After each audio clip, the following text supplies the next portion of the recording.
Hello friends, today I am going to read the Hindu guest editorial by Manas and Swati about exploring India's potential in the Arctic region, which is about global trade. Global trade is swinging like a pendulum with potential headwinds from the US nudging each nation to start doubling down on alternate trade strategies. In such a scenario, partnerships around supply chains and trade routes are expanding based not only on the current fracturing of regional blocs but also on climate change. The frozen frontier of the Arctic serves as a canary in the coal mines for the impending climate catastrophe. It also serves as the source of great geopolitical leverage as sea levels continue to rise and new trade routes emerge. The Arctic reflects a critical energy source for the global south in the years to come. While not recklessly exploiting the Arctic reserves, India should also get a say in the commercial opportunity futures. For the unseen future, the dying canary signals new trade routes. The September Arctic sea ice is now shrinking at a rate of 12.2% per decade compared to its average extent during the period from 1981 to 2010 NASA.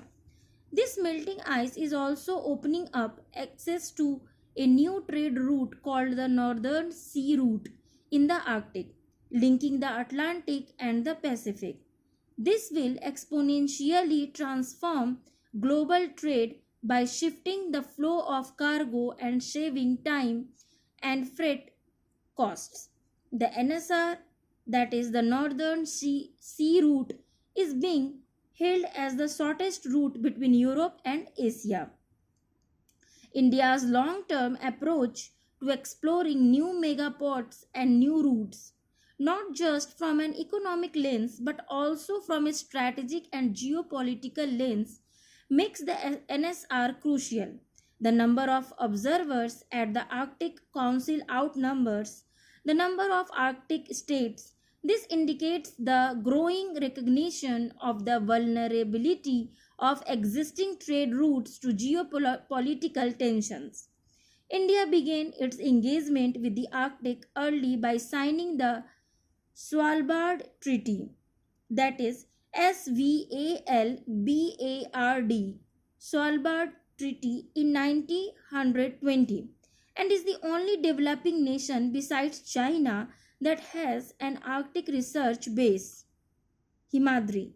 Last year, the Institute for Governance and Sustainable Development and the National Council of Applied Economic Research partnered to model how changes in the Arctic, specifically the loss of sea ice, could influence India's monsoon patterns and agricultural outputs.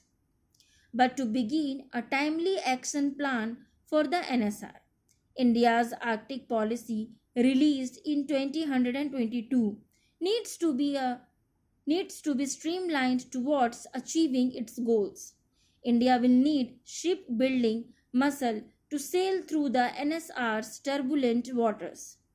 The 2025 to 26 budget set up a $3 billion maritime development fund for the shipping ministry along with promoting shipbuilding clusters to increase the range, categories and capacity of ships. Shipbuilding suited to Arctic requirements is key given that travel conditions would be quite harsh in the short term. This means India needs to make adequate investments in ice breaking fleets and other structural upgrades. There is an urgent need for India to engage in multilateral dialogue on capacity building, training requisites, and knowledge sharing. Could 2025 to be the year of action? This year, the Arctic Circle India Forum is taking place on May 3 and 4 in New Delhi. This should help contextualize the dialogue from an Asia and India focused lens. The forum should serve as an impetus to move the needle forward on India's well thought out Arctic policy with stakeholder consultations, the forging of partnerships, and perhaps the appointment of a polar ambassador to present India's case internationally. As international cargo shipment on the NSR increased exponentially from 41,000 tons in 2100 to almost 37.9 million tons in 2024. India also needs to be cognizant of studies surfacing, such as in the scientific journal Nature Climate Change, showing that global temperature in 2024 breached the 1.5 degrees C mark above pre industrial levels. This suggests that even a single month or a year at 1.5 degrees C global warming may signify that Earth is entering a long term breach of the vital Paris Agreement threshold. How close to the sun should we fly so that we don't lose our commercial vantage point but also do not call for an expedited disaster is one of the most fragile ecosystems on the planet. This presents a pressing policy issue for India and echoes the need for like minded allies. Playing with ice and fire. With its vast Arctic coastline, extensive experience in Arctic navigation, and training of personnel, Russia is an obvious partner for India to explore the NSR. The decision to establish a working group on the NSR under the Bilateral Intergovernmental Commission on Trade, Economic, Scientific, Technical, and Cultural Cooperation was made during Prime Minister Narendra Modi's summit meeting with Russian President Vladimir Putin in Moscow in July last year. Also, the Chennai-Vladivostok Maritime Corridor emerges as a potential bridge to the NSR ports such as Pevek, Tiksi, and Sabetta.